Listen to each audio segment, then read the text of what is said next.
Entonces, Mario, ahorita nos dices tú, en cuanto estemos al aire, ¿no? Ya estamos ahí, ahora acá.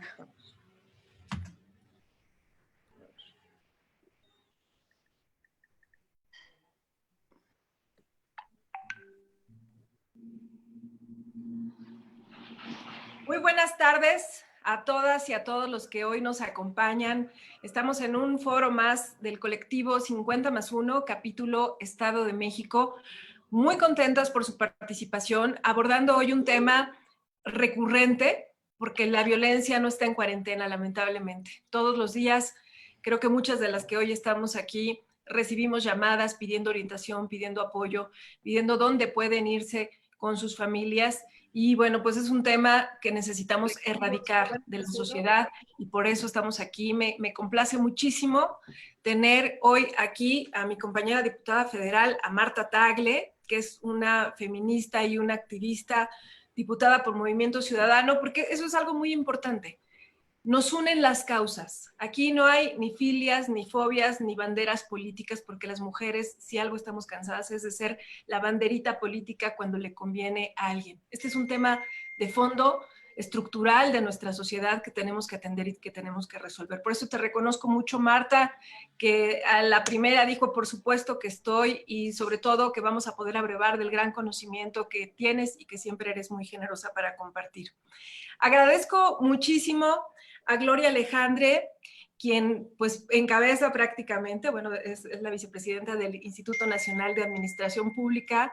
Nos honra mucho que las mujeres vayamos ocupando espacios de toma de decisiones, porque justamente hace falta esta perspectiva de género para impulsar políticas que atiendan los problemas que vivimos las mujeres todos los días.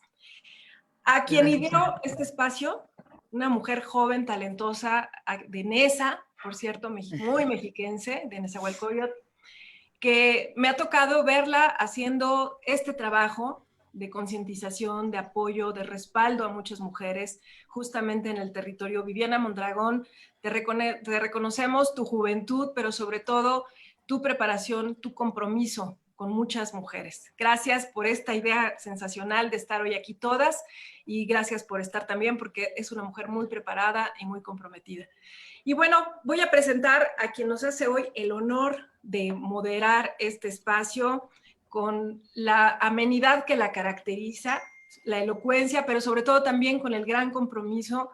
A mí me ha tocado estar con Fernanda también recorriendo muchos lugares para generar conciencia sobre este y otros temas. Fernanda Tapia tiene una trayectoria de más de 40 años, empezó siendo niña, en la locución. Pionera en los 80 en reabrir la puerta de la radio a otras mujeres que, por cierto, estaban vedadas en este medio.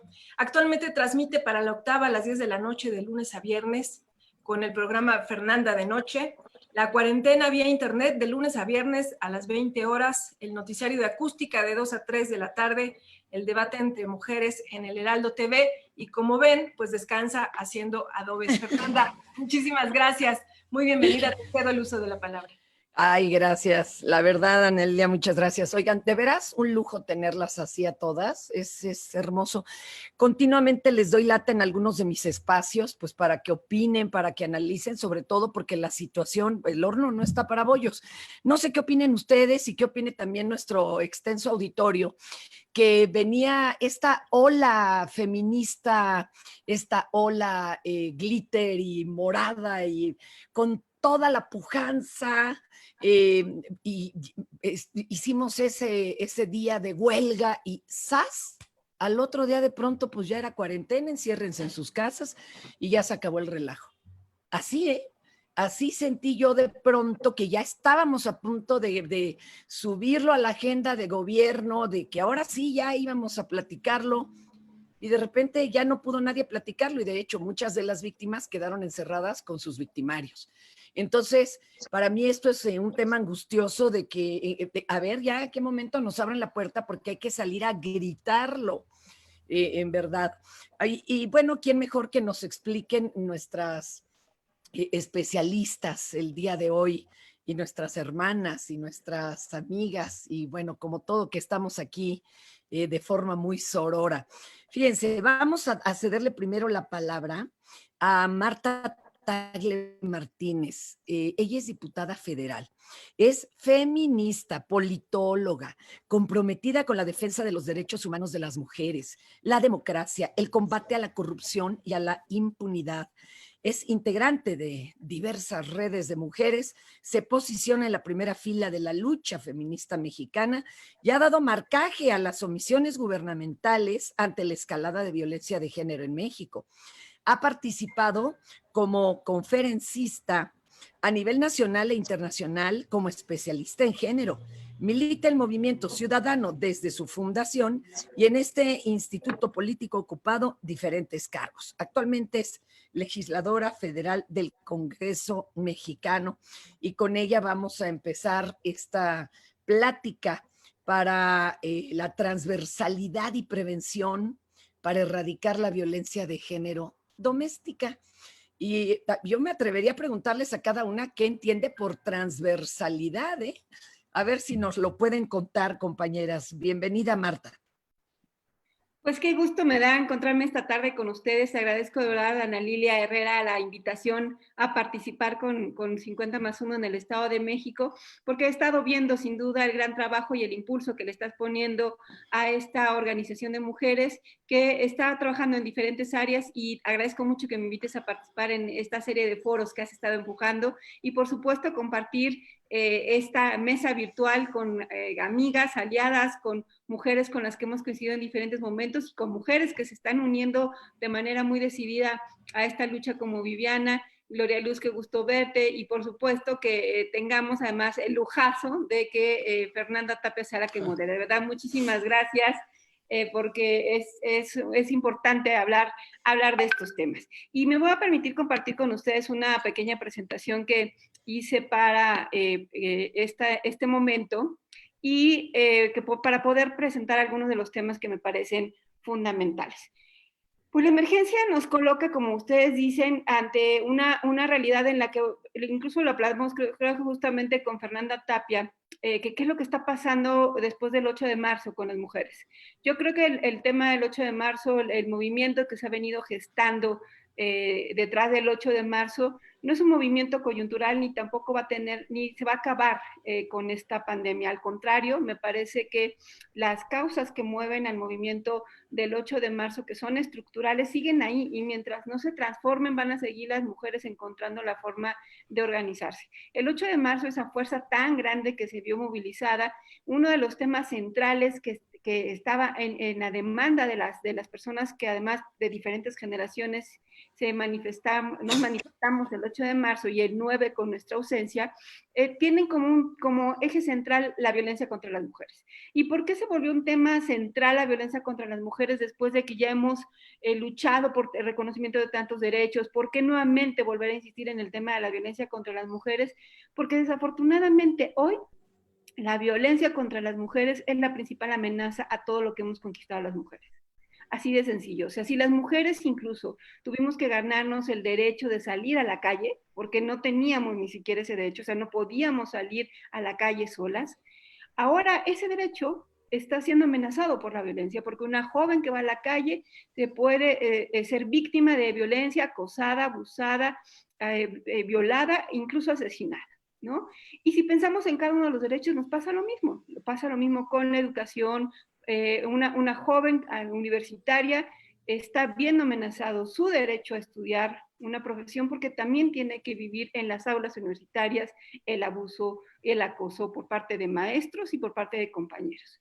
Y en cada uno de los temas, y ni se diga de la violencia familiar. Es por eso que se ha vuelto tan central, tan parte de la agenda de las mujeres, ponernos de acuerdo para ver qué hacemos con el asunto de las violencias, porque en la medida que no logremos atender la violencia, no vamos a poder avanzar en todos los demás temas, y por eso es que adquiere un papel central el trabajo de la violencia contra las mujeres. Y ahora de manera particular con respecto a la contingencia, las mujeres estamos, como bien decía Fernanda Tapia, pues frente a varias situaciones. Por una parte, la situación de salud, que sin duda las mujeres están siendo afectadas también por esta emergencia, pero también el tema del confinamiento en los hogares ha generado la sobrecarga del cuidado, y eso también es una situación de violencia. O sea, quién se tiene que hacer cargo de los niños y niñas con tareas que además ahora tienen que hacerlas desde casa, quién tiene que hacerse cargo de una persona enferma, ¿no? Ahora que también está el tema de la necesidad de que si estás contagiado pero no estás grave, te atiendan en casa, generalmente son las mujeres las que lo hacen, o si hay una persona adulta mayor, ¿no? Entonces siempre recae esto y ahí las mujeres están en casa. Y si esto no fuera poco, ¿no? Todavía tienen que estar en situaciones de violencia y por eso es que tenemos que hablar ahora de cómo el coronavirus es la otra pandemia, pero que además le pega de manera particular a las mujeres y tenemos que hablar de qué es de lo que sucede. Esto desafortunadamente no sucede solamente en nuestro país, ¿no? ONU habla de que aproximadamente 19 millones de mujeres han sido víctimas por parte de sus parejas. El secretario ejecutivo del Sistema Nacional de Seguridad Pública mencionó que, y son los informes que ha presentado mes con mes, que ha habido 964 mujeres que fueron asesinadas en el primer trimestre de 2020 y 155 mujeres son violentadas cada hora. O sea, esto debería de ser tan preocupante como el tema del coronavirus, así como tenemos todos los días una serie de conferencias, de información con respecto a lo que está sucediendo en la violencia contra las mujeres. Aquí nos conformamos con que se presente un informe ejecutivo cada día 25 de mes, sin conocer si hay alguna acción concreta por parte del gobierno. Y aquí están los datos de cómo ha venido aumentando. Aumentaron el número de llamadas de denuncia, que ya hablábamos antes de iniciar la mesa, que además muchas de las llamadas pues no se pueden concretar porque una mujer está en una situación de confinamiento viviendo con su agresor y que muchas veces no puede hacer ni siquiera esta llamada para pedir auxilio, o si lo está haciendo, incluso puede ser víctima de más violencia en ese momento y tiene que interrumpir la llamada, y muchas condicionantes que hay alrededor, o incluso la imposibilidad de ir a presentar una denuncia ante un ministerio público, pues si en tiempos normales, y lo pongo entre comillas, es prácticamente imposible, pues en épocas de pandemia esta es una tarea en la que muchas mujeres simple y sencillamente no lo están haciendo, y lo que podemos decir con esto es que además me parece que detrás de estos datos hay una cifra negra terrible, porque hay muchos más datos de mujeres que no están pudiendo ni hacer llamadas para pedir auxilio, ni por supuesto hacer denuncias con respecto a los delitos. Y ya en sí los delitos son muy graves, ¿no? Y me parece que eso hay que ponerlo en evidencia. Y como respuesta gubernamental tenemos la campaña Cuenta hasta 10. Que además nos regresa a la época de los 80, ¿no? De los años 80, donde una televisora tenía una campaña de que antes de golpear a tus hijos, hizo cuenta hasta el 10, respira y no lo golpes, ¿no?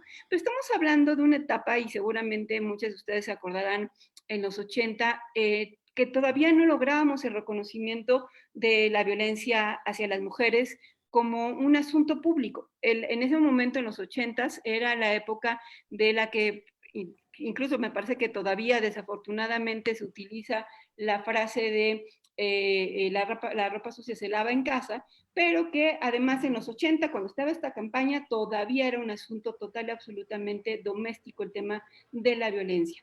Pero ya estamos a más de 2 décadas de haber sacado la violencia familiar fuera de las 4 paredes del hogar. ¿Por qué? Porque hubo un gran trabajo a nivel nacional y mundial para hacer que se reconociera que la violencia al interior de las familias es un delito y que se tiene que sancionar. Y aquí les quiero poner solamente algunos antecedentes para que vean el gran trabajo que, como siempre, nos ha tocado hacer a las mujeres en diferentes espacios. Desde 1980 se planteó por primera vez en la Conferencia Mundial del Decenio de las Naciones Unidas para la Mujer en Copenhague. Se manifestaba que la mujer maltratada y la violencia en la familia, donde se manifestaba la necesidad de reconocer que los malos tratos infligidos a familiares constituyen un problema de graves consecuencias. Más adelante, en el 82, el Consejo Económico Social de las Naciones Unidas en Ginebra resolvió que los malos tratos contra mujeres, niñas y niños, la violencia en la familia, las violaciones constituyen una ofensa a la dignidad del ser humano, y para 1986 la Conferencia Mundial de Nairobi por primera vez incluyó la violencia contra la mujer en la familia como un tema relativo a la paz. Y 2 antecedentes fundamentales que dejan clara la esfera de actuación de los gobiernos, es decir, de lograr no solamente que se reconociera el tema de la violencia familiar como un asunto público, sino además a decir que los gobiernos tienen una responsabilidad para atender el problema de la violencia familiar. Fueron primero en el 86 cuando este Consejo Económico y Social reconoció la violencia en la familia como una grave violación a los derechos humanos de las mujeres, y en 1992, cuando el Comité para la Eliminación y Discriminación contra las Mujeres, en su recomendación general, afirmó que la violencia contra la mujer es una forma de discriminación que los gobiernos están obligados a eliminar. Y aquí quiero traer a cuenta que fue hasta 1997 que en México se logró la primera legislación en la materia de violencia familiar. Se la llamaba Ley de Asistencia para la Prevención de la Violencia Intrafamiliar.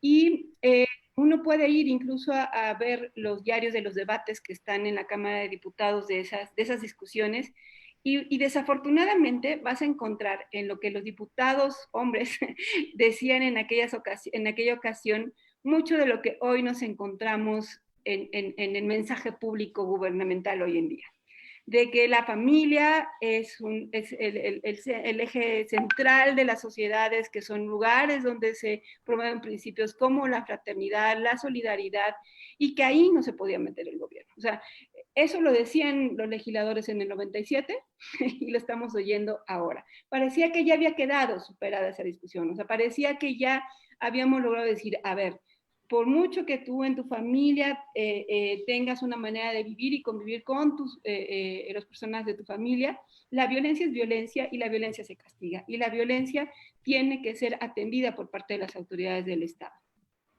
Y entre otras cosas, se lograron presupuestos públicos para atender lo que desafortunadamente han venido disminuyendo año con año. Se han aumentado otros presupuestos públicos, pero Fernanda sin duda ha sido testigo de cómo hemos batallado con programas como por ejemplo los refugios, que si bien se les dan recursos, pues cada rato, cada convocatoria hay que pelear porque los recursos para los refugios bajen. Ahorita estamos en medio de una discusión porque el recurso para las casas de mujeres indígenas está suspendido, y también es un tema central, aunque los recursos destinados para ese tema son muy poquitos, ¿no? Simple y sencillamente están detenidos, y nos pasa año con año. Para no seguir hablando mucho y no acabar en mi tiempo, lo único que quiero comentar con respecto a por qué es transversal y por qué es importante que se atienda con esta mirada, es que en la Ley General de Acceso de las Mujeres a una Vida libre de Violencia se hizo un trabajo muy importante en las leyes que se aprobaron en el 2006 y fueron publicadas en el 2008. Estas leyes fueron muy importantes porque, entre otras cosas, señalaba justo las responsabilidades que tienen todas las instituciones del gobierno para atender la violencia contra las mujeres. Y está pensada esta ley de una manera integral. ¿Por qué? Porque lo que se decía es, si una mujer llega con evidencias de golpes a una clínica a ser atendida, pues generalmente la mujer no va a llegar diciendo me golpeó mi marido, ¿no? Creo que todas nosotras hemos convivido con mujeres que son violentadas y que lo primero que van a encontrar sin duda es que pues niegan esa violencia. O sea, porque no vamos a andar presumiendo que mi marido me pega, ¿verdad? Entonces, si esa mujer llega con síntomas de violencia y de golpes a una clínica de salud, ella no lo va a reconocer, pero los profesionales de la salud tienen manera de poder identificar que esa mujer está sufriendo violencia. Y que en ese momento desde la institución de salud sea atendida no solamente en los golpes físicos, sino también en una atención integral que implica una atención psicológica, y así viene la ley, y también una orientación jurídica para, desde ese momento, atender y prevenir la situación de violencia que vive esa mujer. Si tenemos niños que llegan a las escuelas que no quieren comer o que se han vuelto muy violentos con sus otros compañeros, o que están presentando problemas escolares, deberíamos de tener en la escuela también personal profesional que se dedicara a identificar situaciones de violencia, porque si nosotros detenemos la violencia donde se está generando, esa mujer que llegó con golpes al hospital, la siguiente va a llegar más golpeada y en una de esas no la vamos a encontrar simple y sencillamente muerta. Y por eso es que necesitamos que la ley funcione y que todas las áreas de gobierno que tienen una obligación por ley, porque está establecido en las leyes que lo tienen que hacer, lo hagan, porque es fundamental que cada uno actúe para que haya una atención integral y se detenga la violencia contra las mujeres. Recordamos todos el caso de Ingrid Escamilla, que fue brutalmente asesinada, que fue expuesto su cuerpo, que además hubo incluso una gran cantidad de manifestaciones con respecto a la violencia que vivió, pero el antecedente es que ella había sido, la pareja con la que estaba, había sido denunciada por violencia anteriormente y que las autoridades no actuaron con esa persona que ejercía violencia y acto seguido lo que tenemos es que terminó con la vida de otra mujer. Por eso es que necesitamos que las autoridades actúen y por eso es que todas tienen algo que hacer. E insisto, es tan grande el problema que debería de ser tan preocupante prácticamente como el coronavirus y deberíamos de tener a todas las instancias de gobierno atendiendo el problema tal cual sucede con el tema del coronavirus. Y finalmente, pues decirles que en la parte de cuidados también necesitamos no dejar pasar este tema. Hoy en día en la Cámara estamos trabajando diferentes iniciativas porque nos parece que el otro gran tema es que el Estado también se tiene que hacer corresponsable de los cuidados. Uno de los grandes temas en los que además Ana Lilia ha dado la batalla tiene que ver con el tema de las guarderías, que es una partecita pequeñita de la política de cuidados, pero que es muy importante. O sea, las mujeres parece ser que somos las únicas responsables del cuidado de las niñas y los niños, y peor si no hay lugares donde ellos puedan ser atendidos. Y es por eso que necesitamos políticas públicas de cuidado, donde el Estado, donde los gobiernos y los legisladores nos hagamos responsables de atender esa situación. Los legisladores poniendo recursos y el gobierno implementando la política pública y por eso en esa discusión necesitamos trabajar porque también tiene que ver con la realidad que viven las mujeres hoy en día y que con el tema del confinamiento se ha acrecentado. Pues por mi parte sería todo, son algunos solamente de los elementos de lo que estamos viendo en materia de violencia doméstica, de verdad esperando que encontremos entre todas, poniéndole todos los ojos juntos para encontrar soluciones y sobre todo pues, para poder poner a salvo la vida cada vez de más mujeres. Muchísimas gracias de nuevo, Ana Lilia, por esta posibilidad. Pues mi querida Marta, muchísimas gracias. Qué importante todo lo que nos mencionas. Y sí, caray, retomar nada más esto del cuenta hasta 10, caray.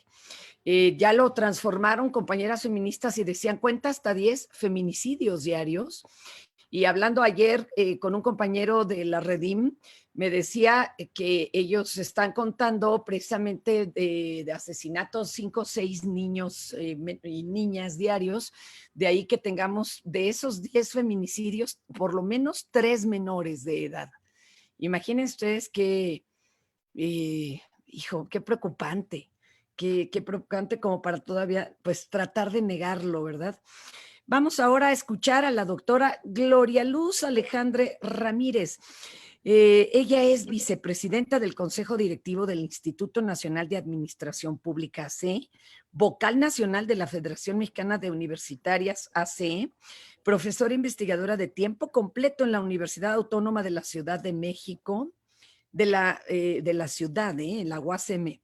Es también escrita a la Academia de Ciencia Política y Administración Urbana del plantel Casa Libertad, investigadora nacional del SNI CONACYT, profesora del Instituto Nacional de Administración Pública C, profesora de asignatura del SOAYED de la PCP, de la FCPIS de la UNAM en su modalidad a distancia, doctora en Ciencias Políticas y Sociales con orientación en Ciencia Política por el programa de posgrado en Ciencias Políticas y Sociales de la UNAM, diplomada en Políticas Públicas y Evaluación por el programa CLEAR del Regional Centers for Learning of Evaluation and Results para América Latina del CIDE, promotora y profesora investigadora responsable del Seminario Permanente Género, Poder y Espacio Público para la licenciatura en Ciencia Política y Administración Urbana en el plantel Casa Libertad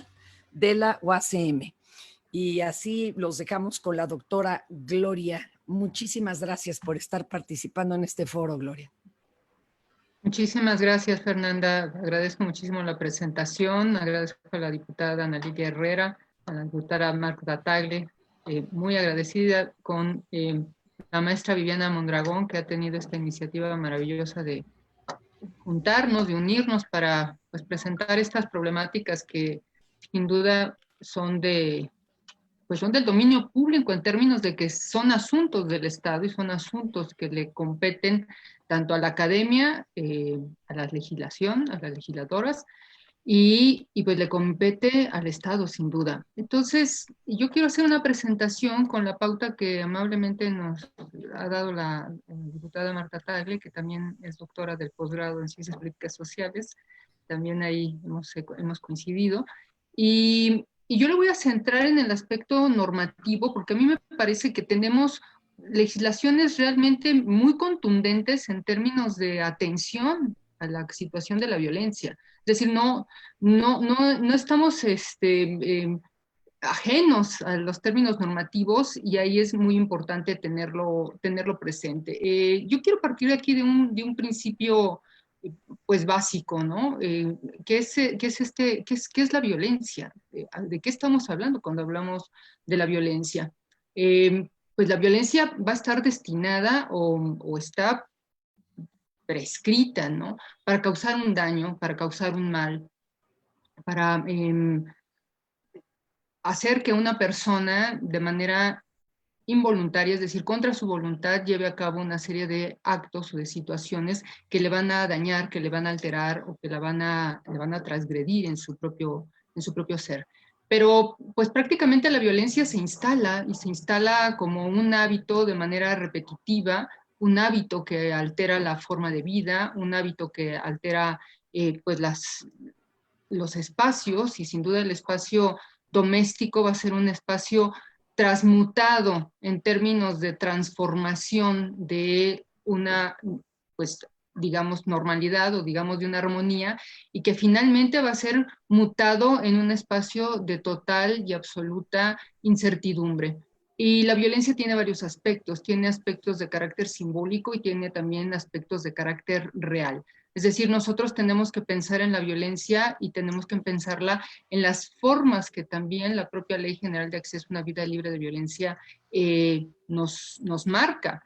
La violencia la vamos a encontrar en los más mínimos resquicios asociados a los símbolos. En algún momento, en otra charla que tuve, pues yo mencionaba, las autoridades supondrían que una mujer es violentada en el momento que llega a un ministerio público y que llega agredida, golpeada, sangrante, con una costilla rota, con la cara maltratada, pero hay violencias que son muy sutiles, esas violencias simbólicas que no se distinguen y que son estas cuando muchas de estas mujeres que se presentan a hacer una denuncia, cuando tienen el valor de hacerlo o que son acompañadas para hacerlo, y normalmente son acompañadas por otra mujer, y se atreven a denunciarlo, muchas veces y muchas de estas veces no se les cree. De hecho, no somos creíbles en este espacio de confinamiento en términos de ser violentadas.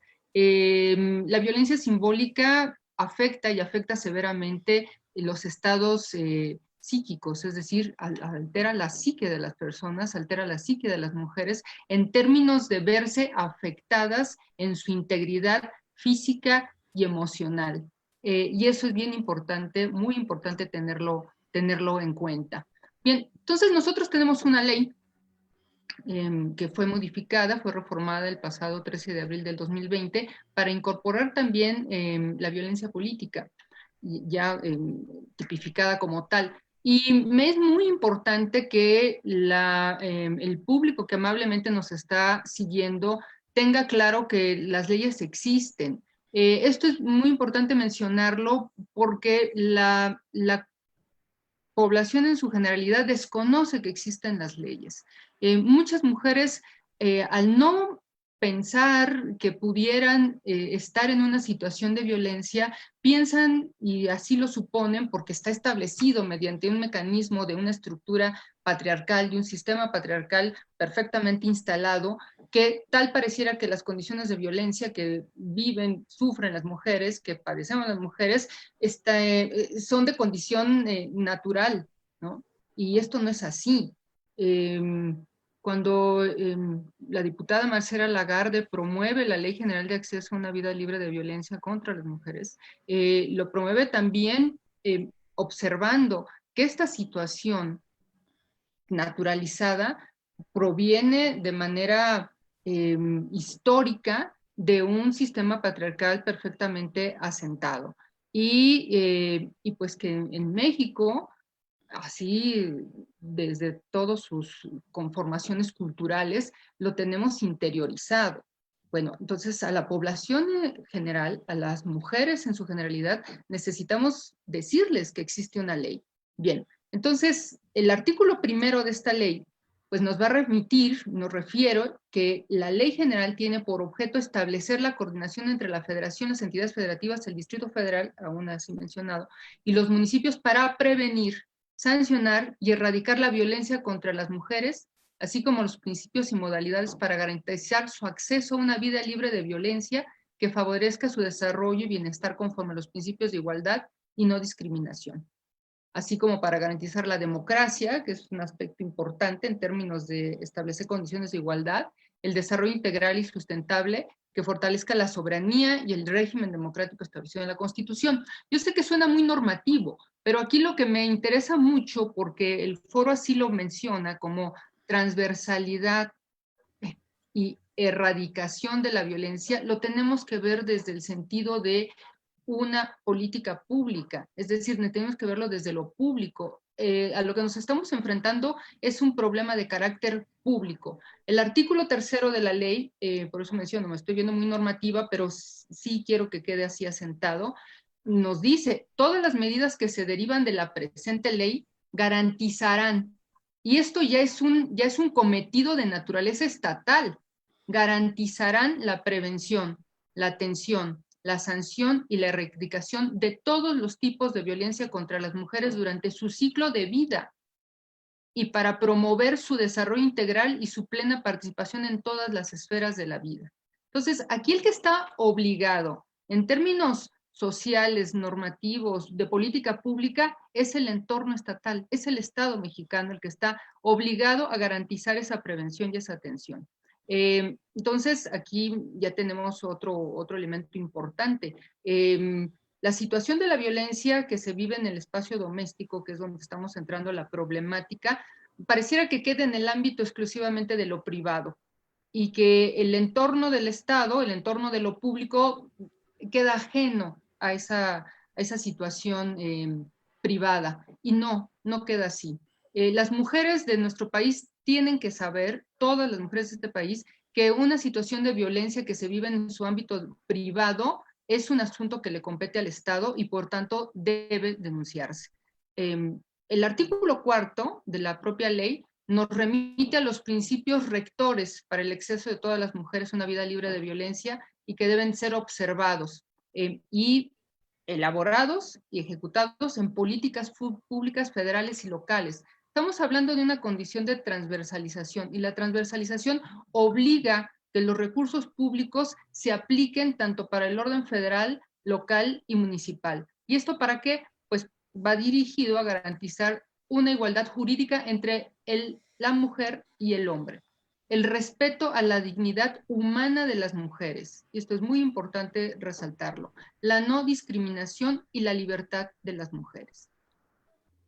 Nuestro artículo 5, sin que yo profundice en ello, pero sí es importante mencionarlo, para los efectos de esta ley tenemos la ley general, los programas, y ese programa que está ahí mencionado, el programa integral para prevenir, atender, sancionar y erradicar la violencia contra las mujeres está en uso, está en operación.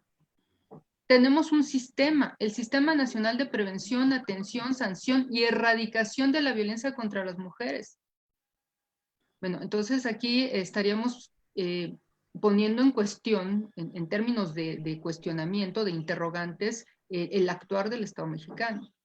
Cuarto, violencia contra las mujeres, y aquí está especificado a qué nos referimos con ello.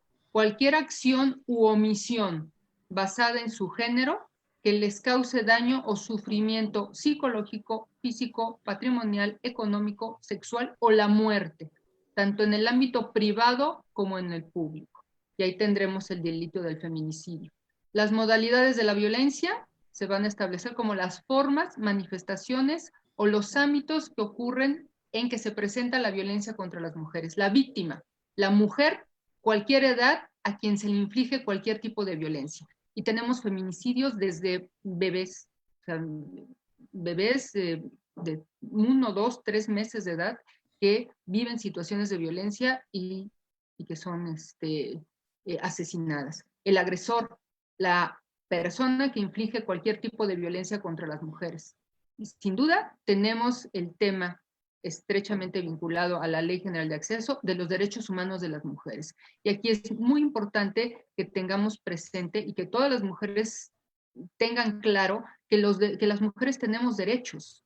Derechos que sin duda en el 1789, cuando se consuma la Revolución Francesa, pues no aparecen, aparecen como los derechos del hombre y del ciudadano, y las mujeres quedan excluidas, quedan relegadas, quedan discriminadas del terreno del derecho y del terreno de ser sujetas de derecho. Entonces, hacer énfasis en que las mujeres tenemos derechos humanos, que somos sujetas de derechos, tanto el derecho político como el derecho a la integridad e indivisibilidad de estos derechos humanos, es muy importante. Bien, tenemos los elementos de naturaleza internacional. Estos derechos humanos universales están contenidos en la Convención para la Eliminación de todas las formas de discriminación contra las mujeres, la CEDAW, la Convención sobre los Derechos de la Niñez, la Convención Interamericana para Prevenir, Sancionar y Erradicar la Violencia contra las Mujeres de Belén do Pará, y los demás instrumentos internacionales en la materia, a los cuales está también sujeto el Estado mexicano. Esta parte también es muy importante. El artículo 6, la violencia contra las mujeres, ¿cómo está identificada? Psicológica, física, patrimonial, económica, sexual, cualquier otras formas análogas que lesionen o sean susceptibles de dañar la dignidad, integridad o la libertad de las mujeres. Y ahí, reitero, se integró la violencia política. En el título 2 del capítulo 1, ahí tenemos centrado el tema que nos remite a este foro, la violencia en el ámbito familiar. Bien, entonces el contenido de la ley, en términos jurídicos, en términos normativos, la tiene perfectamente contemplada. Aquí la pregunta, y que es una pregunta recurrente, como bien decía la diputada Marta Tagle, bueno, es ¿y por qué siguen entonces ocurriendo las violencias? Si tenemos todos estos instrumentos normativos, si tenemos todas estas contenciones institucionales, lo podemos poner entre comillas, ¿por qué ocurren? Bueno, la ley tiene contemplado el asunto de la violencia familiar. La violencia familiar, nos dice la ley, es el acto abusivo de poder u omisión intencional, dirigido a dominar, someter, controlar o agredir de manera física, verbal, psicológica, patrimonial, económica y sexual a las mujeres, dentro o fuera del domicilio familiar. Y esto es muy importante destacarlo, cuyo agresor tenga o haya tenido relación de parentesco por consanguinidad o afinidad de matrimonio, concubinato, o mantenga o hayan mantenido una relación de hecho. Esto, insisto, lo manifiesto, ¿por qué? Porque nos está siguiendo un número importante de público, y es indispensable que se tenga claro del uso y de que en la ley están contenidos todos estos elementos. Bueno, aquí vuelve a aparecer el Estado mexicano, los modelos de atención, prevención y sanción que establece la Federación, las entidades federativas, el Distrito Federal, los municipios, son el conjunto de medidas y acciones para proteger a las víctimas de violencia familiar. De nueva cuenta, ahí está reiterado el compromiso del Estado mexicano para atenderlo en pleno uso de los derechos humanos de las mujeres. Bien, pero tenemos un grave problema, un gran enemigo dentro del espacio doméstico y también dentro del espacio público, sin duda, y es la dominación masculina y el machismo. Una autora que yo sigo de manera continua y que ella publica hacia el 97, Gerda Lerner, La creación del patriarcado, pues nos va a hacer este énfasis de en dónde surgen estas condiciones de un patriarcado que nos remite a poco más de 4.000 años en la historia de la humanidad y donde se asientan esas estructuras de dominación masculina y esas estructuras de ejercicio del poder, ¿no? Y se imponen escenarios de dominación masculina y estos escenarios de dominación masculinas asociados a este sistema patriarcal, pues manifiestan una condición y es el machismo. Y lamentablemente nuestro país está sentado en el sistema patriarcal y está sentado en el machismo. Y dentro del espacio doméstico, y en estas etapas de confinamiento, como bien lo ha referido la diputada Marta Tagle, se han recrudecido. Este machismo que en la imagen que nosotros aquí estamos mostrando, pues pareciera mínimo en cuanto a corporalidad de este individuo, este hombre, pues el machismo hace crecer en términos de violencia la actitud de un individuo que agrede de manera sistemática a una mujer en su espacio privado, en el espacio de lo doméstico. Y esto es muy importante tenerlo presente. Tenemos ahí un fenómeno, tenemos ahí un problema, tenemos esta condición de la dominación masculina a la cual no podemos negar.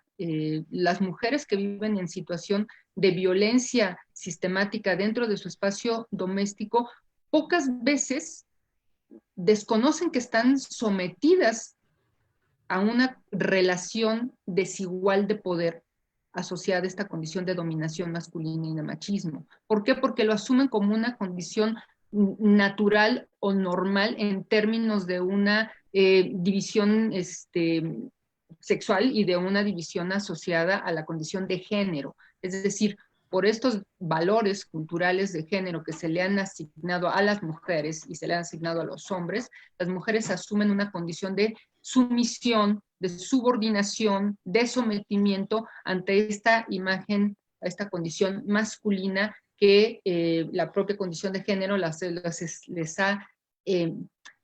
ha establecido una condición de masculinidad en términos de superioridad con relación a las mujeres y que una de sus manifestaciones es este machismo exacerbado. El otro elemento que tenemos aquí también mencionado es la misoginia y es este odio enfermo en contra de las mujeres por el hecho de ser mujeres, es decir, atacar a las mujeres por su condición de género es una constante que vamos a encontrar en el ámbito tanto público como lo privado. Como tenemos también los elementos de naturaleza simbólica, muchas veces estas misoginias parecen de repente dosificadas, ¿no? En términos de la agresión. O sea, se ejerce una misoginia, se ejerce un desprecio al trabajo de las mujeres, se ejerce un desprecio a su persona, se ejerce un desprecio en torno a su actuar en lo cotidiano. Es decir, estas formas, también asociadas a los micromachismos, pues van alimentando el odio en contra de las mujeres, ¿no? Entonces lo tenemos presente. Eso también es muy importante. Las mujeres en el ámbito del terreno de lo privado pudieran no identificar muchas veces estas acciones suponiendo que la pareja se comporta así justamente por ser hombre, ¿no? Entonces eso es también ahí muy importante tenerlo en cuenta. Y esta violencia simbólica. La violencia simbólica, tenemos un autor francés, ya fallecido, Pierre Bourdieu, que se le ha considerado también un aliado del feminismo, y Pierre Bourdieu alude a estas violencias simbólicas como violencias suaves, y suaves no en el término de que sean menos dañinas, al contrario, las alude como violencias suaves porque son aquellas violencias que no se ven en términos de agresión física, no se notan, pero van lacerando la integridad de las mujeres y van lacerando su psique, van lacerando su autoestima, van lacerando su persona y de manera continua pues hacen gala de una recurrente agresión.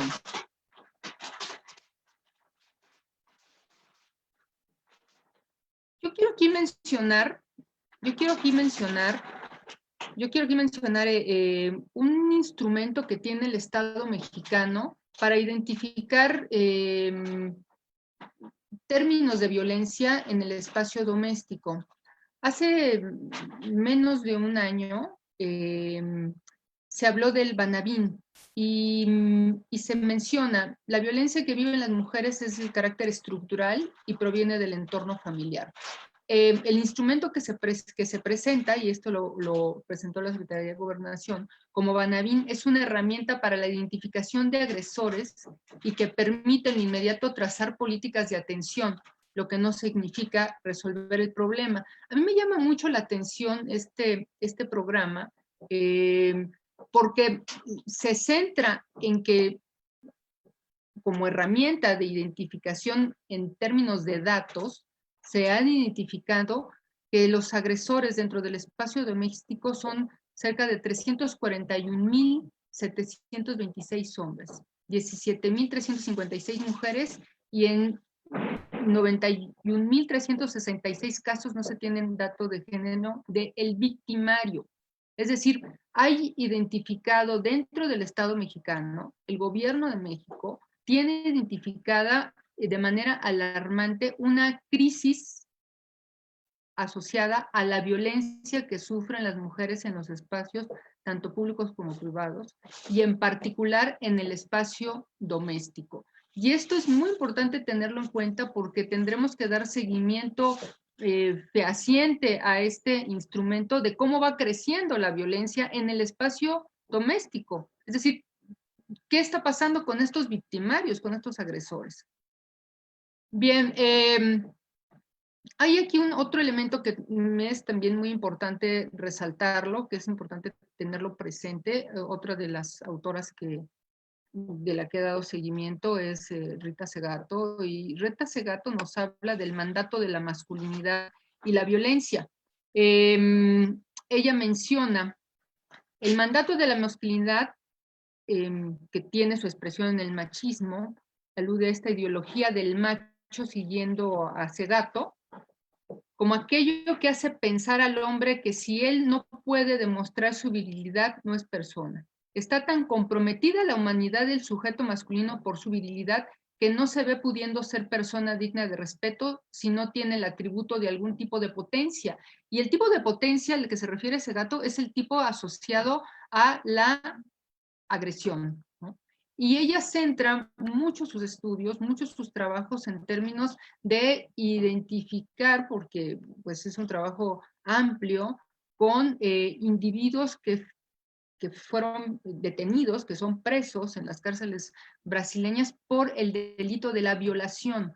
Entonces, una de las potencias de los individuos, de los hombres agresores, va relacionada con hacer uso de una fuerza sobre el cuerpo de las mujeres para causar un daño en términos de potencializar una condición de naturaleza física, es decir, de un poder sobre una mujer. Es decir, y se inscriben sobre el cuerpo de las mujeres estas violencias. Tanto la violación como los feminicidios inscriben sobre el cuerpo de las mujeres condiciones de agresión y de violencia.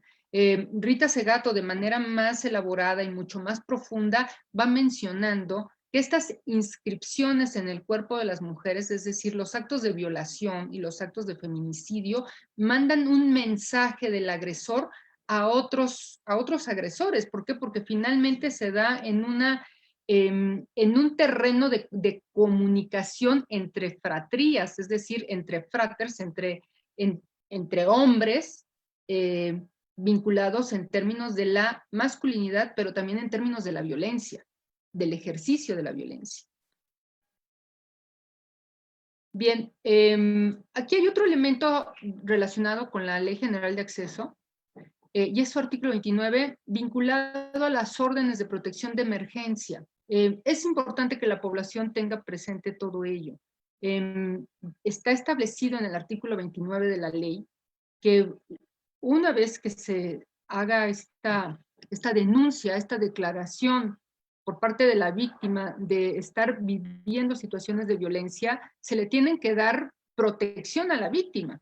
Y dentro del artículo 29 se establece la desocupación del agresor, por el agresor, del domicilio conyugal o donde habite la víctima, independientemente de la acreditación de propiedad o posesión del inmueble, aún en los casos de arrendamiento del mismo. La prohibición al probable responsable de acercarse al domicilio, lugar de trabajo, de estudios del domicilio de las o de los ascendientes y descendientes o cualquier otro que frecuente a la víctima. Es decir, se tiene también que alejar de los hijos o de las hijas. El reingreso de la víctima al domicilio una vez que se salvaguarde su seguridad. Y esto es muy importante. La posibilidad que se tiene con los refugios y que sin duda es indispensable que se mantengan, que se conserven, que se les siga dando el apoyo, que se les siga procurando el presupuesto a los cuales son acreedores de estos refugios, es indispensable porque las víctimas pueden estar en un refugio hasta por 3 meses. Evidentemente puede ser que en 3 meses no sean el tiempo suficiente para que la víctima se recupere o para que los hijos y las hijas de la víctima se recuperen en términos emocionales. Pero sí pudiera ser un tiempo, pues quizá razonable para que el individuo que estaba habitando ese lugar y que es el agresor de esta mujer o de esta víctima, se retire del espacio. Se retire de ese espacio privado que le compete a la mujer en términos de su propiedad y del lugar donde pudiera vivir, pero si no está salvaguardada, tiene la opción de recurrir a los refugios. El otro elemento que marca este artículo es la prohibición por parte del agresor de intimidar o molestar a la víctima en su entorno social, así como a cualquier integrante de su familia. Y eso también es muy importante que la población lo tenga presente. Doctora, se nos está acabando el tiempo, si no, no vamos a llegar a las preguntas, pero si gusta usted cerrar esta idea. Cierro. Sí, aquí el otro elemento es la perspectiva de género, pues que va a contribuir a favorecer condiciones de igualdad, pero también a identificar las condiciones de esta desigualdad en el ejercicio del poder. Y el otro elemento que bien mencionaba Fernanda Tapia es que es la transversalidad, vinculado y ya ahí establecido en las reglas de operación del programa de fortalecimiento de la transversalidad de la perspectiva de género. Ahí tenemos que será el método de gestión pública que permita aplicar recursos de distintas esferas a un mismo propósito. Y la transversalidad de la perspectiva de género, también puesto en las reglas de operación, será ese proceso que permita garantizar la incorporación de la perspectiva de género con el objetivo de valorar las implicaciones que tiene para las mujeres y los hombres cualquier acción que se programe. Yo lo dejo aquí, de hecho ahí ya está el cierre para dar pauta a la siguiente intervención y a las preguntas sin duda. Muchas gracias. Hombre, gracias a ti, la doctora Gloria Luz Alejandre, muchas gracias, gracias. Y bueno, tenemos a nuestra tercera panelista, ella es la maestra Viviana Mondragón Lazo. Y sin duda hay muchas preguntas ya para las dos panelistas que han expuesto. Vamos a darle su tiempo a Viviana. Ella es maestra en comunicación política y doctorante en administración pública. Realiza su tesis doctoral sobre políticas públicas para prevenir la violencia de género doméstica. Es mexiquense, orgullosamente originaria de Nezahualcóyotl, el municipio de gente trabajadora. Por más de 8 años ha sido asesora en temas de comunicación política y proceso parlamentario en ambas cámaras del Congreso de la Unión, docente de la Universidad Nacional Autónoma de México durante 17 años, dirige la Asociación Civil Proyecto Revolución Familiar, que tiene como objetivo combatir la violencia familiar y de género en el ámbito doméstico. Es diputada federal suplente de la 64ª legislatura del Congreso de la Unión. Ha sido dirigente nacional del organismo de mujeres del sector popular en el que se impulsaba la agenda de género. Viviana, pues adelante y te escuchamos. Muchas gracias, Fernanda, por esa presentación. Agradezco también, por supuesto, a nuestra presidenta del colectivo 50+1 en el Estado de México, la diputada Ana Lilia, y le agradezco mucho la apertura para que realizáramos este importante panel. Y bueno, pues a las panelistas con las que tengo el privilegio de estar esta tarde, la diputada Marta Tagle, que sigo mucho todas sus iniciativas de género ahí en el Congreso, y a la doctora Gloria Luz Alejandre, que desde una perspectiva académica pues trabaja con este tema. Entonces, por ahí yo tengo una presentación, si Mario me puede ayudar, y creo que yo voy a tratar de centrarme en una parte más operativa, que creo que es la parte que a mí me ha tocado trabajar como activista en una asociación que se encarga de trabajar con las víctimas, y después de pues estudiar el tema, o sea, tanto de la parte de qué tenemos que hacer, y aquí yo quisiera primero empezar con una reflexión sobre las lecciones que nos ha dejado el COVID-19. Sin duda, esta pandemia que sacó a la luz la otra pandemia, que ya estaba medio a la luz, como lo dijo Fernanda, desde aquella marcha del 8 de marzo. Y yo quiero hablar de dos lecciones que nos deja el COVID. La primera es que la agenda pública, esta agenda que se compone de los temas que deben ser importantes para los gobiernos, para el Estado mexicano, pues va a cambiar. Y va a cambiar no solamente para México, va a cambiar en todo el mundo. Y entonces uno de los temas centrales de la agenda pública va a ser precisamente el tema de género. En particular el tema de la violencia, porque me parece que el confinamiento desnudó un problema que yo lo veo positivo de un lado, aunque trágico del otro. Positivo porque nos permite ver el tema, abordarlo en el primer nivel de discusión, y esto es algo muy importante que yo creo que todas las mujeres que estamos involucradas en ello no debemos quitar el dedo del renglón.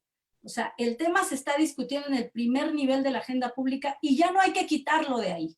Hay que dejarlo ahí, hay que insistir y hay que trabajar pues para que el problema se solucione. Y la otra reflexión es que una de las cosas que el COVID nos deja es que debemos poner a los ciudadanos en el centro para el desarrollo de políticas públicas, que es la parte de la que yo quiero hablar, cómo desde la perspectiva de la acción ciudadana podemos desarrollar políticas públicas para tratar de resolver este grave problema de la violencia de género doméstica. Hay que poner a las ciudadanas en el centro. No hay que hacer las políticas públicas desde un escritorio, incluidas las campañas gubernamentales de comunicación, ¿no? O sea, se tiene que entender el problema, y el problema lo vamos a entender yendo con las ciudadanas, yendo con las víctimas. Entonces, si me ayudan con la que sigue, por favor. ¿Qué implica esto de la transversalidad? Porque suena como muy rimbombante el término. La verdad es que no significa otra cosa más que poner a las mujeres en todo. O sea, las mujeres, la agenda de género, la perspectiva de género debe estar en todas las dependencias de todos los gobiernos. Lo decía un poco la diputada Marta Tagle. A ver, pues es obvio que los servidores públicos de salud, cuando atienden a una mujer que llega golpeada, ¿sí? Lo decía también la doctora Gloria Luz, pues la mujer no va a decir que fue golpeada, pero el servidor público debe tener una perspectiva de género instalada que le permita identificar cuáles son las causas de que esa mujer llegue golpeada. Y así como esa secretaría o como esas áreas de los gobiernos deben tener instalada una perspectiva de género, lo deben tener todas. En el ámbito de la educación también hay una manera de identificar el problema, y aquí yo la propuesta que hago es que en la educación no solamente va a ser identificar quién es víctima de violencia, sino que la educación es una herramienta para la prevención, que es la otra gran reflexión de esta tarde. ¿Cómo podemos prevenir o cómo nos vamos a acercar a la prevención de la violencia de género? Y bueno, aquí les pongo otro, obviamente las instituciones de seguridad y justicia, que son las que reciben a las víctimas. Hemos oído historias innumerables de ministerios públicos que desincentivan la denuncia, de policías que no saben cómo tratar el tema. En el ámbito de toda la política social, los programas sociales son una herramienta muy importante de cercanía con la gente, con la ciudadanía y tendrían que ser también un vehículo conductor de lo que queremos que ocurra, que es, al final de cuentas, un cambio cultural, un cambio que nos permita desterrar el machismo y esta estructura patriarcal para instalar valores igualitarios en nuestra sociedad. Y bueno, insistir en el tema del trabajo, pues las empresas, los lugares a donde van a trabajar las mujeres también son espacios en donde podemos tanto detectar como empezar a prevenir la violencia. Y obviamente, pues el tema de la comunicación, que es muy importante, que hay que hacerlo de la mano de las víctimas. Entonces, Mario, si me ayudas con la que sigue. ¿Por dónde agarrar el tema? Como lo decía la doctora Alejandre, la ley es muy clara. La ley dice hay que sancionar, hay que atender, hay que prevenir para erradicar la violencia. Y aquí me parece que una alternativa muy importante es la educación. La educación es lo que nos va a permitir prevenir, porque la educación es lo que nos permitirá instalar valores con perspectiva de género, como yo le llamo cuando ando en mis reuniones vecinales, en donde le enseñamos a las mujeres todos esos derechos que dice la ley y les enseñamos también que la violencia no es normal. O sea, que si viven violencia no es una cosa natural, que no tienen por qué vivirla y que hay mecanismos para que logren salir de ese entorno de violencia en el que viven. Yo aquí planteo que tenemos que animarnos a incluir, obviamente, en los contenidos educativos desde el nivel preescolar y hasta nivel superior, porque hay muchas carreras en donde hay que educar a los profesionistas que van a ejercer su profesión, que deben tener perspectiva de género. Creo que esa es una parte donde tenemos que trabajar de una manera con mucho énfasis.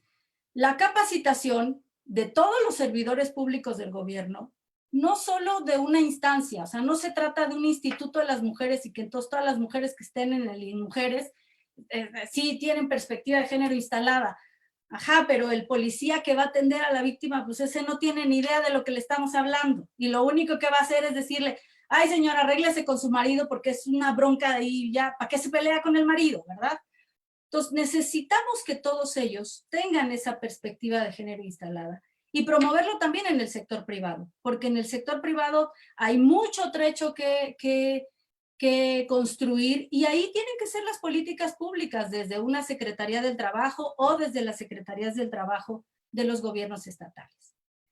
Y lo que yo diría que es la parte más ambiciosa, quizá la parte más soñadora, muchos me dicen, Viviana, tú estás loca, ¿cómo planteas eso? Yo creo que hay que animarnos a hacer propuestas de este tipo, a aspirar a una reeducación comunitaria. Y aquí yo siempre les pongo un ejemplo cuando voy a mis reuniones vecinales y les digo, miren, el niño puede ir a la escuela y aprender que los hombres y las mujeres son iguales. Como aprende que el semáforo cuando está en rojo tiene que hacer un alto. Pero cuando el niño sale a la calle de la mano de sus papás y el semáforo está en rojo, pero sus papás de todos modos se quieren cruzar la calle, pues el niño no, se le va a olvidar lo del semáforo en rojo y va a aprender que el semáforo en rojo se lo puede saltar. Entonces necesitamos animarnos a buscar una estrategia de reeducación comunitaria en donde no solamente veamos a la comunidad escolar, sino a la comunidad, a la colonia, a animarnos a una reeducación comunitaria para instalar en la comunidad estos valores con perspectiva de género. ¿Me ayudas, Mario, con la que sigue? Y otra de las cosas que yo quisiera reflexionar, y que además no es encontrar el hilo negro, es retomar la experiencia de lo que han hecho muchas organizaciones de la sociedad civil, no solo en México, en el mundo entero, y es que tenemos que ir al territorio. Si, como lo dije al principio, debemos poner a los ciudadanos en el centro de nuestras políticas públicas, de las reformas que se hagan, de todos los programas, de todos los gobiernos, entonces necesitamos ir a donde está el problema, ir al territorio. Si nosotros queremos resolver el problema desde un escritorio, desde un programa en el que no consideremos lo que está pasando ahí y quiénes son los actores que conviven en la comunidad y en la colonia, pues entonces vamos a tener políticas públicas que no sean transversales, que no pongan en el centro a las ciudadanas, en este caso a las víctimas de la violencia, y que terminen siendo pues insuficientes, en muchos casos un fracaso, y que no nos ayuden. Entonces, Fernanda hacía una pregunta, decía, bueno, explíquenos qué es eso de la transversalidad. Pues la transversalidad implica esto, implica ir al territorio, implica tratar de instalar esa perspectiva de género en todos los entes o los actores que conviven en la comunidad. Y eso, sí, definitivamente es una aspiración bastante, pues a lo mejor soñadora, si lo queremos ver de esa manera, pero yo estoy convencida de que así como sonaba muy soñador que las mujeres en algún momento pudiéramos votar en el mundo, en otras épocas de la historia de la humanidad, pero hubo quien se atrevió a decir, oigan, tenemos que cambiar, tenemos que acceder a estos derechos. Hoy lo que tenemos que decir es, tenemos que animarnos al cambio cultural. Lo que tenemos que buscar precisamente es cambiar la estructura cultural para instalar valores con perspectiva de género en la comunidad a través de sistemas de educación, de reeducación y de capacitación. Y yo aquí haría una propuesta un poquito guerrillera, le digo yo, porque ¿qué es lo que estamos viendo? O sea, creo que está sobrediagnosticado el tema de que por parte del gobierno federal no necesariamente ese tema está establecido como una prioridad, ni siquiera se reconoce la gravedad del mismo. Y entonces aquí la pregunta es, si el gobierno federal, que es solamente uno de los poderes del Estado mexicano, porque hay otros, está el poder legislativo donde las diputadas aquí, la diputada Ana Lilia, la diputada Tagle y muchas otras diputadas hoy que tienen la legislatura de la paridad de género, están impulsando esta agenda, pues no estamos solas. O sea, si el gobierno federal no quiere voltear a ver este grave problema para ver cómo resolverlo, yo creo que es una oportunidad de que la sociedad civil, de que los gobiernos locales, los municipales y los estatales, de que la ciudadanía en su conjunto y las mujeres que hoy estamos convencidas de que no vamos a dejar que ese tema se baje de la agenda y de la agenda pública, de la discusión, tenemos que ser disruptivas. Tenemos que tomar nosotros en muchos sentidos el trabajo que algún gobierno, que algún ente que tiene obligación, como lo decía la doctora Alejandra, pues el Estado tiene la obligación porque la ley lo mandata. Sí, pero estamos viendo un Estado que no necesariamente está atendiendo eso. Y yo no creo que esa sea una circunstancia que nos lleve a decir, híjole, pues qué lástima, qué mala onda, no se pudo, quién sabe qué vamos a hacer. Yo creo que sí podemos hacer mucho. Hay que estar de la mano aquí. Yo invito a las legisladoras, como lo hacen de manera cotidiana, a Fernanda como comunicadora, que es una voz que se escucha en todos lados, que estemos cerca de las víctimas y cerca de las organizaciones de la sociedad civil que atienden a las víctimas, porque son ellas las que están en el territorio. Y bueno, además de ver a la educación como una prevención, además de querer instalar en todos lados, y ahí yo le hago un llamado a los gobiernos estatales y a los gobiernos municipales para que agarren esta agenda. Y muchas veces se los digo a muchos actores políticos, mira, si no quieres agarrar la agenda porque creas que no es importante, pues nada más les diría, son más de la mitad de la población mexicana y votan también, digo, por poner ahí la reflexión para quien tenga intereses políticos. La agenda de género es una agenda muy importante porque es la agenda que le preocupa y que le ocupa a más de la mitad de la población. Entonces, yo aquí solamente dejaría una última reflexión. Mario, si me ayudas con la que sigue, porque creo que no. De que tenemos que animarnos a que toda esta crisis y toda esta pandemia del COVID, este sobrediagnóstico que hay de que sí hubo un aumento en la violencia en las casas, que las historias de las mujeres son muy trágicas, que se nos mueren 10 mujeres todos los días y que son asesinadas por sus parejas o por alguien cercano a ellas. Tenemos que trabajar para que la nueva realidad, esta nueva realidad que venga después del coronavirus, sea nuestra, sea de las mujeres. Y ahí habrá que trabajar no solamente en políticas públicas que que sean preventivas y que sean transversales y que vayan al territorio. Tenemos que trabajar, como lo decía la diputada Marta Tagle, en todo el tema de la economía del cuidado, reconocer el valor económico que tiene el trabajo no remunerado que hacen las mujeres, es muy importante.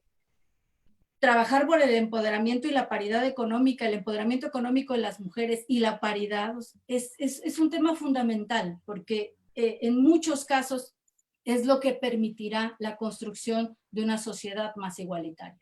La participación política y obviamente ahí atender todos los temas de violencia política que a nivel legislativo ya están, pero en la práctica luego vemos pues, muchas historias de mujeres que ven limitados sus derechos políticos. Y por supuesto un tema muy importante que es el de las nuevas masculinidades. Y ahí tenemos que entender que el problema no solamente nos compete a las mujeres, que tenemos que ir convenciendo cada vez a más varones que se vayan integrando, porque si queremos construir una sociedad más igualitaria, que sería la aspiración, pues entonces tendríamos que trabajar también. Yo hablo de las nuevas masculinidades, no solamente que los hombres se involucren, sino, por ejemplo, y ya decía ahí la doctora Gloria Luz, pues hay un padrón o no de hombres violentos. ¿Y qué se está haciendo con esos hombres violentos? ¿Se les está rehabilitando? Es decir, ¿se está trabajando con ellos para que dejen de ser violentos? Porque puede que los deje una mujer que se rehabilita, que se rompe el círculo de la violencia y luego pues se enganchan con otra y a esa otra también van y la violentan. El caso de Ingrid me parece que es un ejemplo de eso. Si no estamos haciendo nada con los violentos y que esa es una parte de la construcción de las nuevas masculinidades, pues me parece que el avance en este desarrollo de políticas públicas que tienen que ir acompañadas de presupuestos, pues va a ser un poco más complicado. Yo solo dejaría la reflexión final. Si no vamos con las víctimas, si no sabemos qué es lo que están sintiendo, cómo viven, cuál es su entorno, es muy difícil que logremos desarrollar leyes o políticas que nos permitan atender el problema y prevenir el problema, que es lo que aspiraríamos en algún momento. Entonces, yo con esto Gracias, maestra. ahí la reflexión y bueno, pues muchísimas gracias por esta oportunidad de participar. Al contrario, Viviana, muchísimas gracias. Oigan, montones de preguntas, hemos entresacado algunas, no se me molesten todas las personas que han estado participando, trataremos si no de canalizarlas directamente con las panelistas.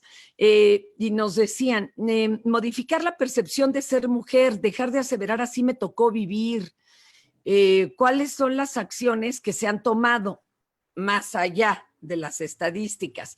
No todas las mujeres tienen acceso a los medios para denunciar. ¿Quién nos quisiera haciendo un ejercicio honesto y autocrítico? ¿Cuáles de todas las propuestas es la que más ha jalado? La que de veras haya permeado, aunque sea una que otra institución. Ana Lili, algo que tú hayas visto. Te tenemos muteada. Eso, Ana Lilia. El gran reto yo creo que es no quitar el dedo del renglón. Claro. Yo las preguntas y necesitamos desde educar a nuestras hijas y a nuestros hijos todos los días, hasta como decía Viviana, poder incidir en la educación formal también, que bueno, hoy también ese es uno de los grandes retos ahora con la pandemia. Pero bueno, yo quisiera mejor que intervinieran nuestras especialistas, porque a mí me tienen cada semana 2 o 3 veces. Por favor. Gracias.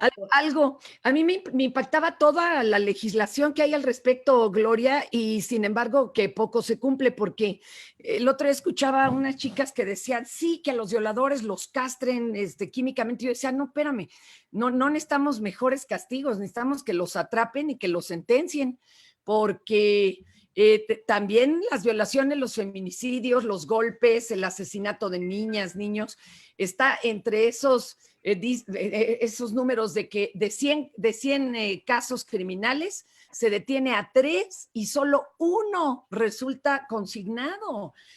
Pues es una salvajada. ¿Por qué mató a la mujer? Pues porque puede, ¿no? Está más fácil sacarse el melate a que te atrapen y que tengas que compurgar. No sé ustedes qué opinen, chicas. Sí, si me permites, Fernanda.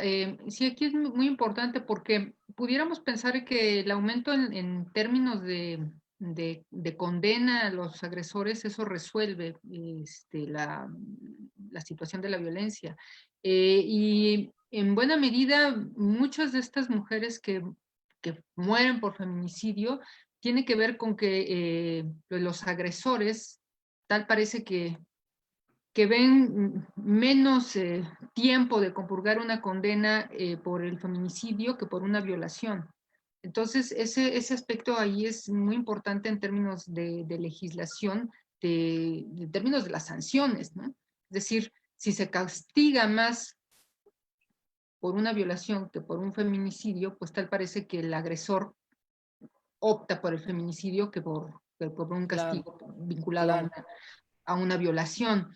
Es importante tener presente todo este asunto, todo este tema de la legislación, porque yo insistía, no toda la población lo conoce, más bien buena parte de la población está ausente en términos de saber que cuenta con elementos normativos que la respaldan y que pueden garantizar sus derechos humanos, justo por todo este sistema patriarcal que está absolutamente instalado.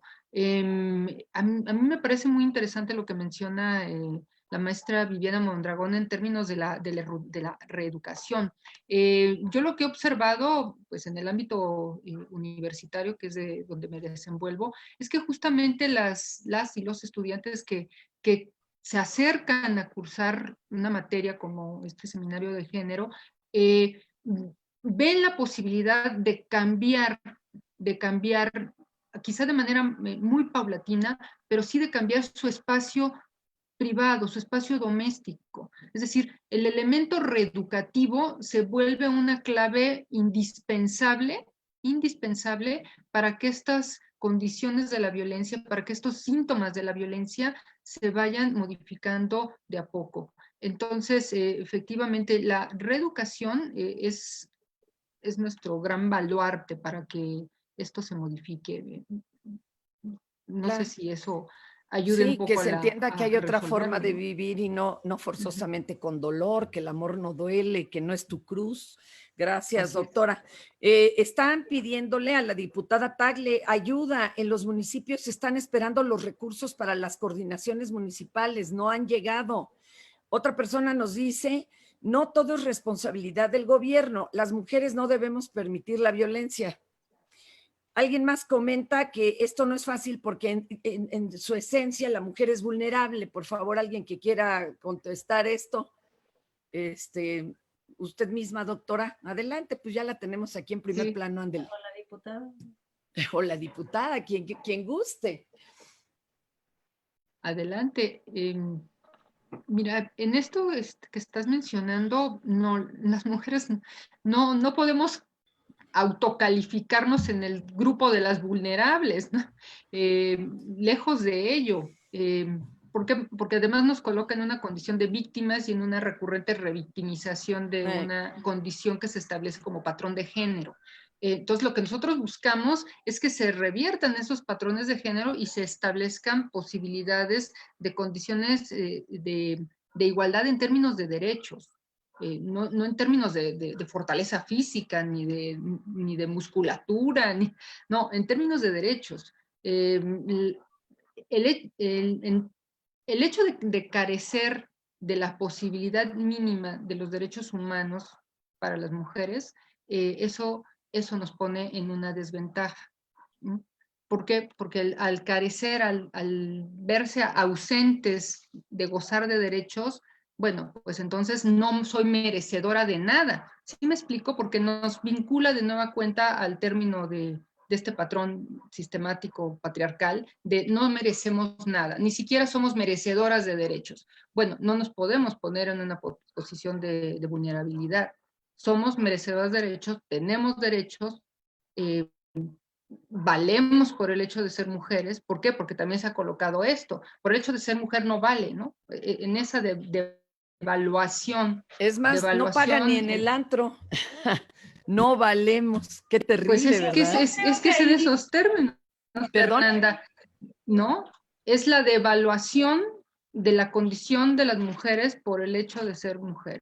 Creo que Viviana nos quiere agregar algo, ¿o es Marta? Es menospreciar a las mujeres. Yo aquí diría que en mi experiencia, yendo al territorio, haciendo reuniones con las mujeres reuniones vecinales, es decirles a las mujeres todo lo valioso que hacen. Y por eso creo que este tema de reconocer la economía del cuidado, de darle valor al trabajo que realizan las mujeres en el ámbito doméstico y de empezar por darles a conocer sus derechos, sí también, pero también de decirles lo importante que son para la sociedad.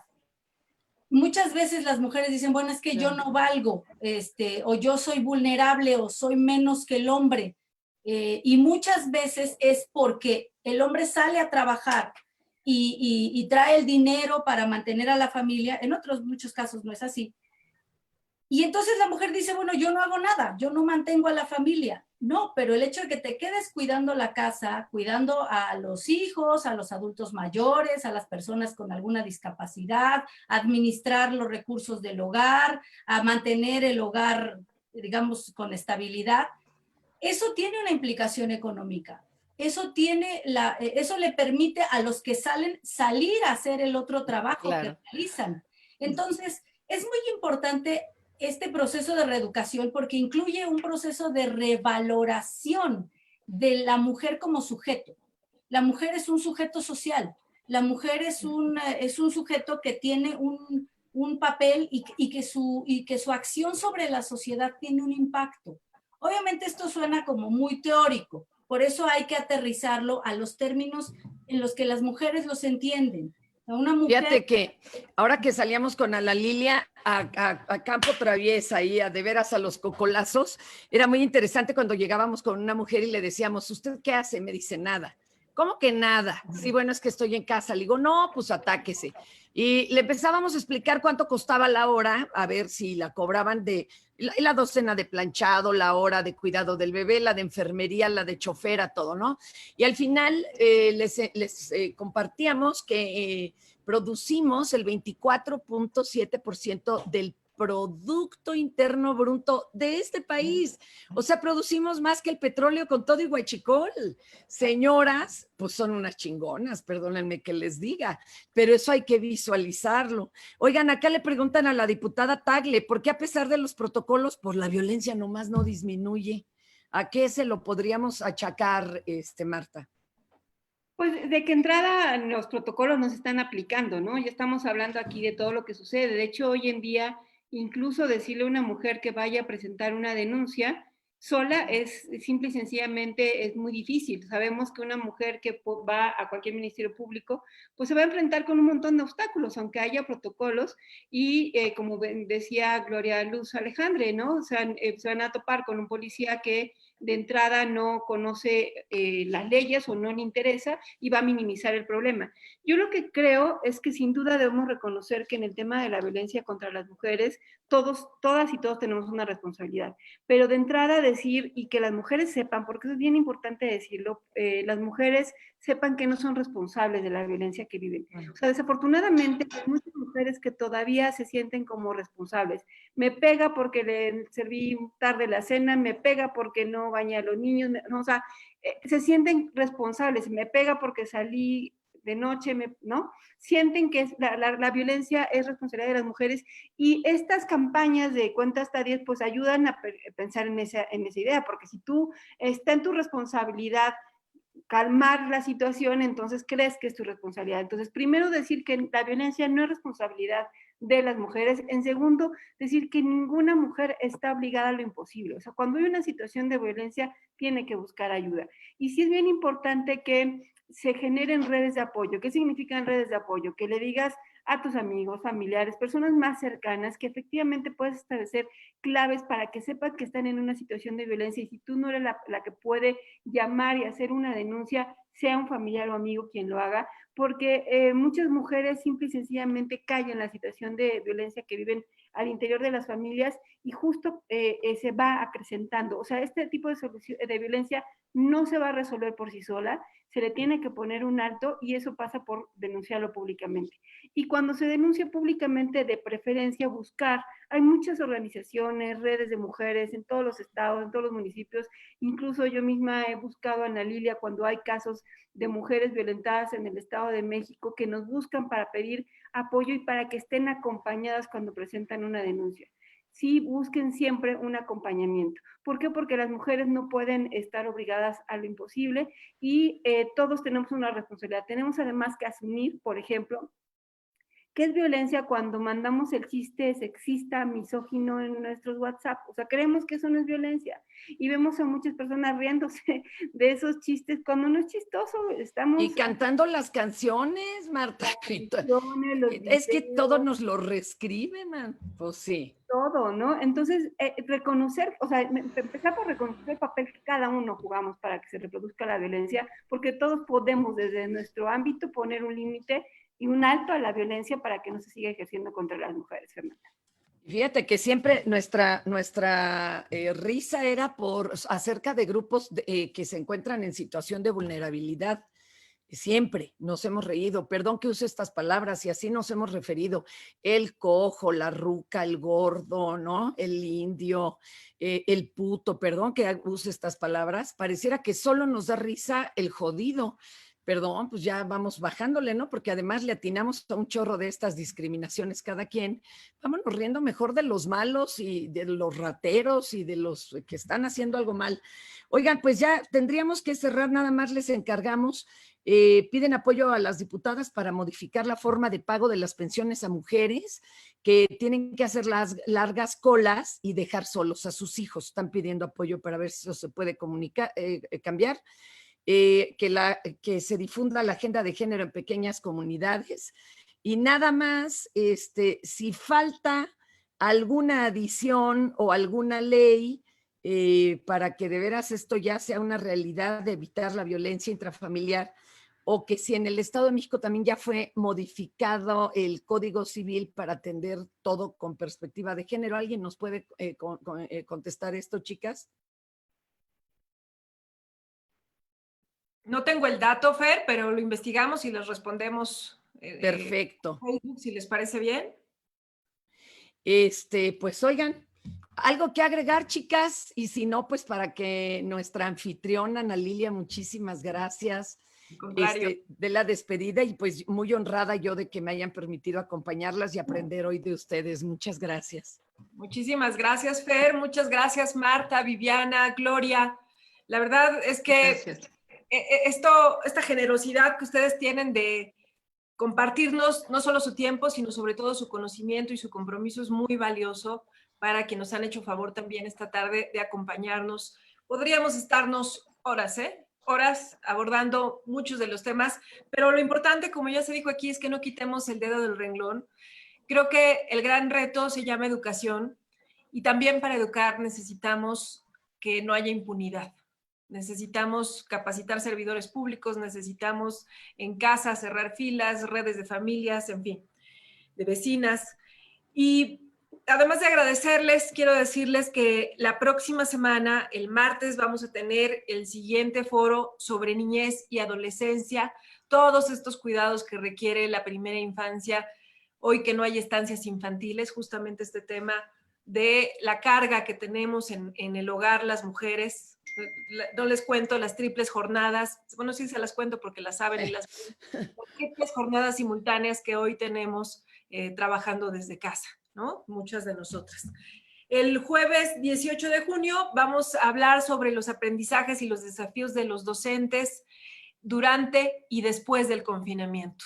Yo creo que esta pandemia que hoy vivimos en el mundo ha develado todas las carencias que tenemos, pero sobre todo está profundizando las desigualdades, y creo que va a ser muy importante escuchar a nuestras maestras y maestros que están haciendo un gran esfuerzo, que pues sí, muchas veces la autoridad les dice qué, pero no les dice ni cómo ni con qué. Entonces también tener estos espacios de reflexión parece bien importantes. Gracias, Fernanda, por tu espléndida conducción. Otra vez, Viviana, por este espacio tan extraordinario que tú generaste y que hoy se ha concretado. Marta, querida, gracias, te seguimos aprendiendo muchísimo. Y Gloria, de verdad un honor tenerte con nosotras. Gracias a todos por conectarse. Muy buenas tardes, Ana Lilia. Gracias, diputada. Gracias. Fernanda. Muchas gracias. 50+1, Estado de México. Gracias. Ahí estamos. Bye. Beso. Bye.